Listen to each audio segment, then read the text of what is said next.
महाराष्ट्र शासनाचा महत्त्वाकांक्षी प्रकल्प असलेल्या वर्धा ते सिंधुदुर्ग शक्तिपीठ महामार्गाला उमरखेड तालुक्यात तीव्र विरोध सुरू झाला आहे.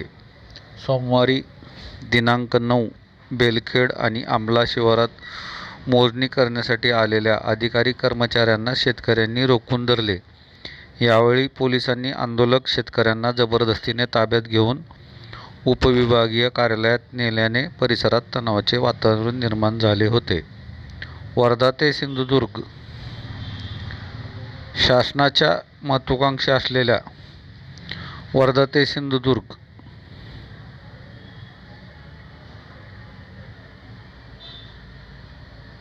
जाणाऱ्या शक्तिपीठ महामार्गाचे मोजणीचे काम सुरू असून यवतमाळ जिल्ह्यात मोजणीचे काम सुरू आहे. त्यामध्ये आज उमरखेड तालुक्यातील बेलखेड व आमला या शेत शिवारातील मोजणी करण्यासाठी भूमी अभिलेख, महसूल, कृषी, पाणीपुरवठा, वन, साबाम व महामार्ग यांचे आलेल्या अधिकारी व कर्मचाऱ्यांना तेथील शेतकऱ्यांनी मोजणी करण्यास विरोध दर्शवला. सदर शक्तिपीठ महामार्ग हा आम्हाला उद्ध्वस्त करून जात असून हा आम्ही होऊ देणार नाही अशी भूमिका शेतकऱ्यांनी घेऊन मोजणी करण्यास तीव्र विरोध दर्शवला. शेतकऱ्यांचा उद्रेक पाहता त्या ठिकाणी अधिकाऱ्यांनी पोलिसांना पाचारण केले.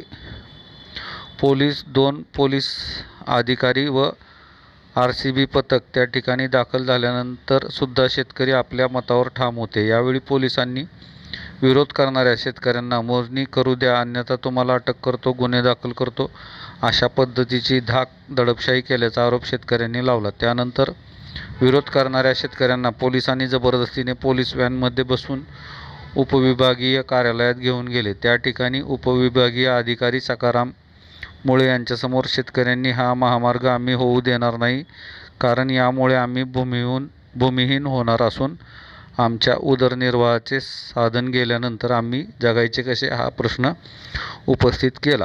तसेच रेडी रेकनर नुसार शेतकऱ्यांना तुटपुंजी मदत शासन देत असून आम्ही हा महामार्ग होऊ देणार नाही असे सांगितले.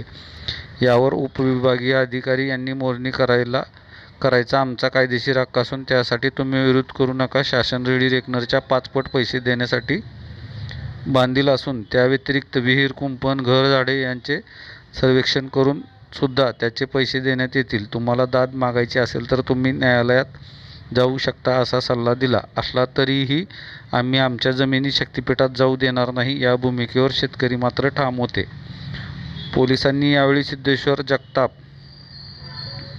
सचिन शिंदे, दिलीप फटिंग, प्रमोद शिंगणकर, संतोष शिंदे, नारायण शिंदे, स्वप्नील शिंदे, बालाजी शिंदे, सचिन शिंदे, कैलास शिंदे, मनोज राठोड, विजय शिंदे, अशोक पाटील, मारुती कदम, संदीप शिंगणकर, राजू शिंदे, दिलीप आलट या शेतकऱ्यांना पोलीस व्हॅनमध्ये उपविभागीय कार्यालयात आणले.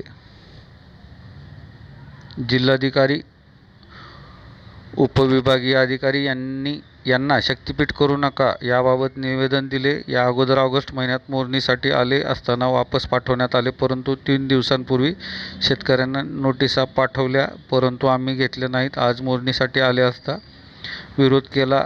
आम्ही आमच्या जमिनी देणार नाही, आमचा विरोध कायम राहील. सिद्धेश्वर जगताप, शेतकरी, उमरखेड. यवतमाळ जिल्ह्यातील 15,000 लोकांच्या जमिनी भूसंपादन झाल्या असून उमरखेड तालुक्यातील बेलखेड व आमला येथील भूसंपादन राहिले आहे. जमिनीच्या प्रतीनुसार रेडी रेकनरप्रमाणे 5 पट पैसे देण्यास शासन बांधील असून नोटिफिकेशन मंजूर झाले त्या दिवसापासून रेडी रेकनरवर 12% व्याजसुद्धा शेतकऱ्यांना मिळणार आहे. शेतकऱ्यांच्या कोणत्याही समस्या असतील तर त्या निवारण्यासाठी आम्ही कटिबद्ध आहोत. सखाराम मुळे, उपविभागीय महसूल अधिकारी, उमरखेड.